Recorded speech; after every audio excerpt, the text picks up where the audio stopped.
видео про центробежное сцепление, как оно работает. Вот оно заведенный тракторец. На третьей передаче стоит. Вот газ добавляю. Вот он поехал.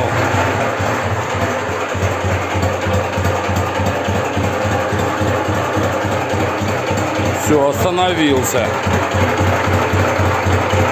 Ну еще масло густое в редукторе тут, пока нагреется, оно будет полегче.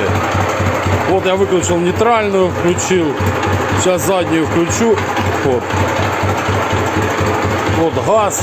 Давлю на газ. И пошел на газ. Поехал.